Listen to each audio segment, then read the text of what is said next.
Doctor विवेक कोरडे, अगर एक के बाद एक पॉलिटिकल पार्टी कह रही है कि साहब हम तो इतनी सीटों पर चुनाव लड़ेंगे, इससे कम कुछ नहीं, अगर एक पॉलिटिकल पार्टी कह रही है कि हमारे राज्य में तो कोई अलायंस होगा ही नहीं, तो ये लोकतंत्र तो नहीं हो सकता ना सर। ये तो अनुशासनहीनता है, या इंडिया गठबंधन का कोई मतलब नहीं है उस सहयोगी दल के लिए।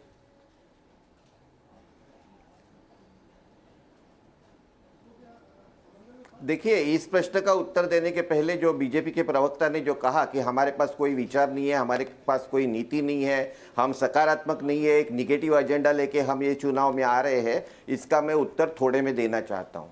एक तो हमारे पास विचार नहीं है, ये कहना एकदम अविचार की बात है। सबसे पहले आइडिया ऑफ इंडिया की वजह से ये देश जो निर्माण हुआ, वो आइडिया ऑफ इंडिया को बचाना है। वो आइडिया ऑफ इंडिया में सभी जाति, धर्म, भाषा, वंश के लोग आते हैं।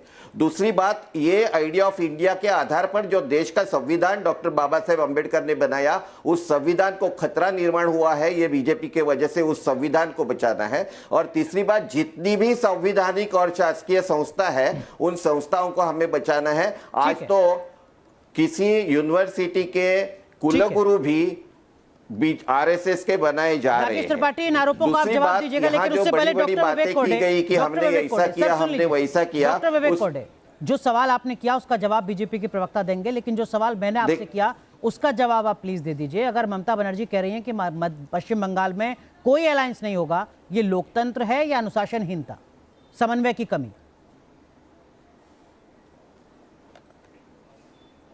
देखिए, मैंने शुरू में ही कहा कि हम अलग अलग विचार के लोग हैं। भूतकाल में हम एक दूसरे के खिलाफ लड़े हैं, इसलिए थोड़ा समय देना पड़ेगा।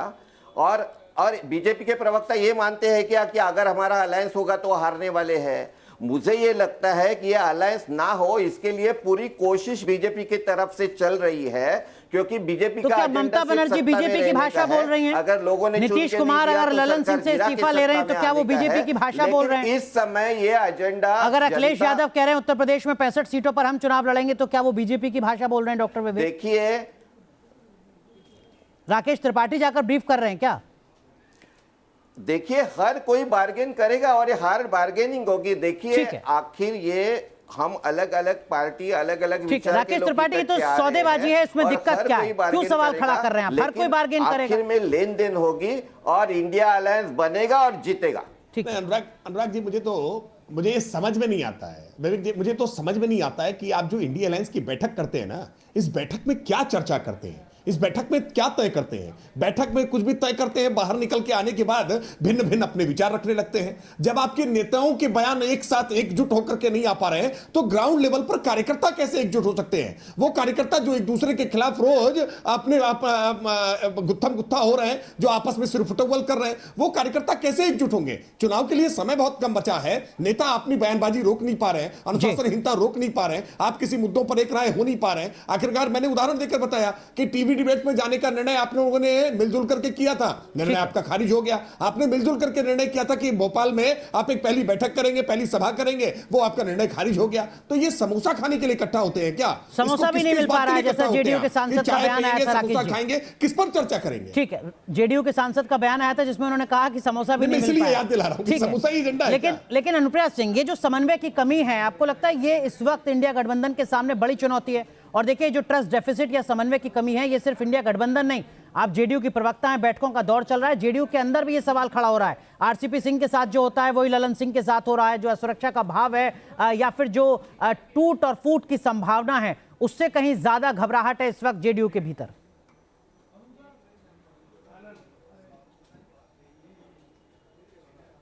अनुराग जी, जनता दल यूनाइटेड के अंदर में किसी भी तरह की उथल पुथल नहीं होने जा रही है। हमारे राष्ट्रीय अध्यक्ष ललन सिंह जी ने यह कहा कि उनको लोकसभा इलेक्शन लड़ना है।